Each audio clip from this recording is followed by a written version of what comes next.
So how often do you get to photograph a Pulitzer Prize-winning poet? Well, I'm about to today. I'm super excited because the University of Tampa, which is my alma mater, asked me if I was able to come and photograph their Distinguished Speaker Series, and I gladly said yes. So I've got my camera gear with me. Let's head over to campus.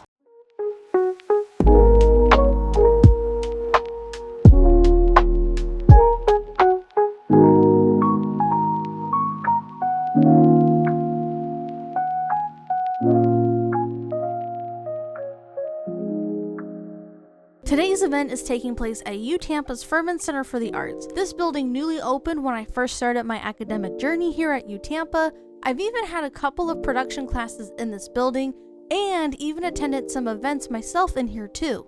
So it's surreal to be back, but this time covering an event myself.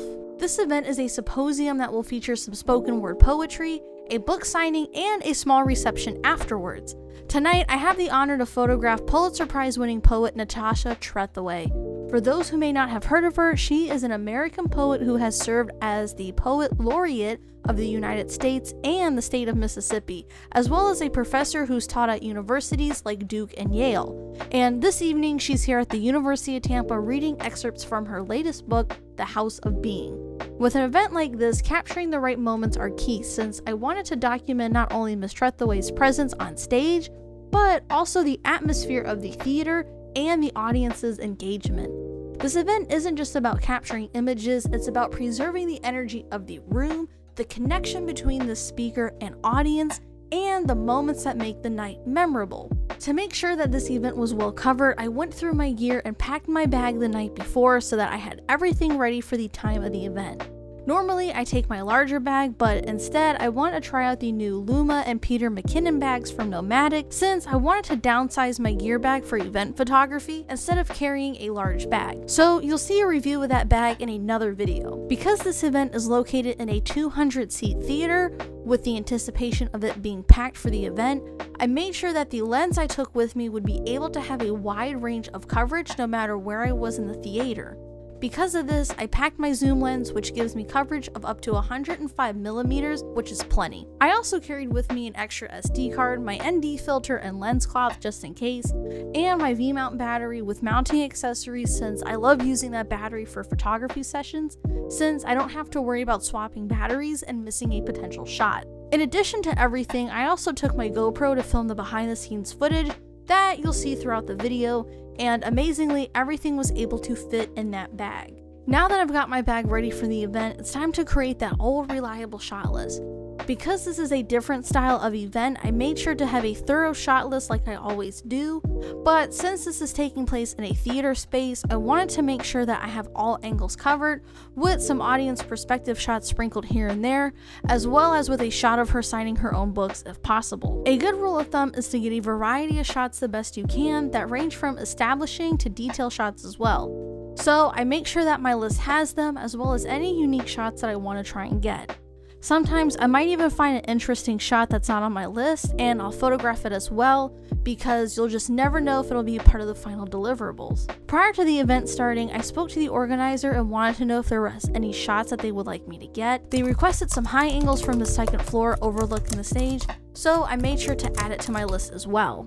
Another good rule to follow is when meeting with your client, don't be afraid to ask if there are any shots in particular they might want. They have a vision on how they want things done, and it's our job as photographers and creatives to help facilitate that vision to life.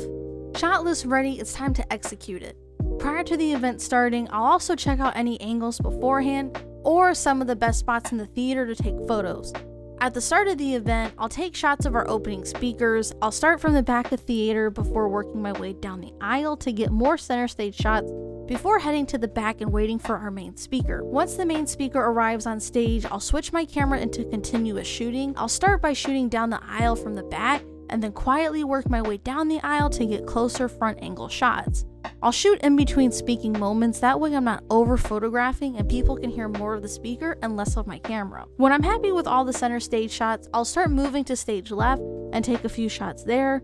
Then after stage left, I'll move over to stage right, take a few shots there with the audience included, and now I have the whole front stage covered. Because the theater space is small, I don't have much room to move around, so I'll head to the back again, but this time it's shoot more creative and perspective shots from the audience. From scoping things out prior to the event, I know that I have some walking room on the left side of the theater seats as opposed to the right side of the theater.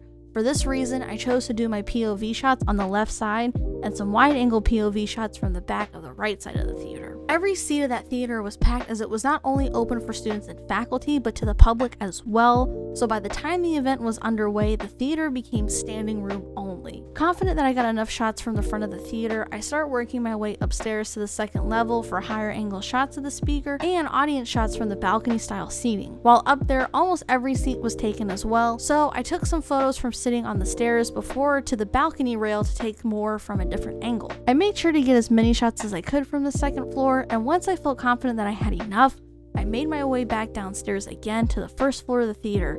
I got some more shots, and then I listened to the rest of the poetry.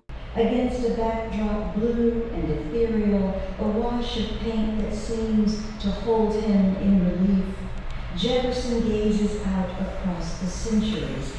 With poetry readings, it's not just about getting clean images, it's about showing the atmosphere, the way people leaned in to listen, the quiet moments of reflection, and the subtle reactions from the audience were just as important to capture as the speaker herself. I kept that in mind as I moved through the space, making sure to balance wide shots with more intimate details. Knowing the speaker portion of the event was going to wrap up soon, I headed out of the theater into the lobby to prepare for the book signing. Changing my settings from low light to even lighting, I was ready for the book signing and reception, and so were the people who headed out into the lobby for it. I made sure to capture those who approached Miss Natasha for signing, as well as making sure that I got a few shots of her signing the title page of the book with any dedication to her readers that she wrote inside.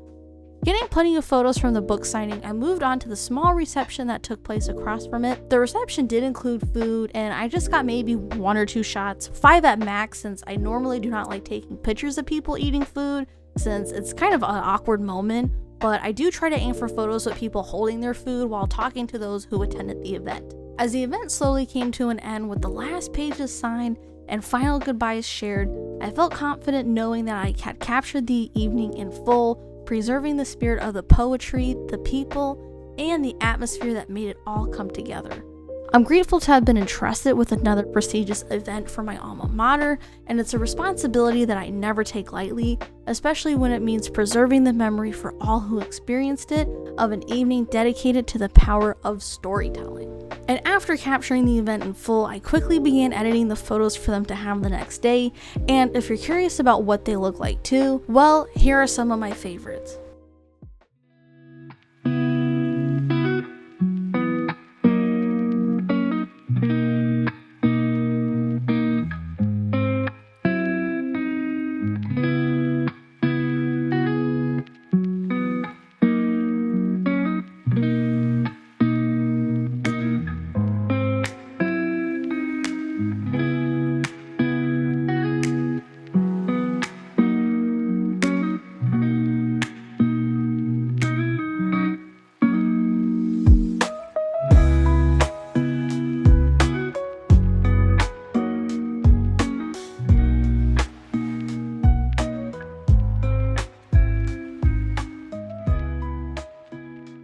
Seeing these moments come together in my photos makes me reflect on the experience as a whole, what it means to capture this event not just as a photographer, but as someone connected to this university and its community.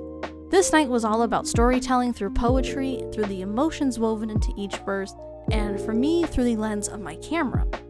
It's a reminder that storytelling isn't just about words, but the emotions, the atmosphere, and the fleeting moments that make an evening like that unforgettable.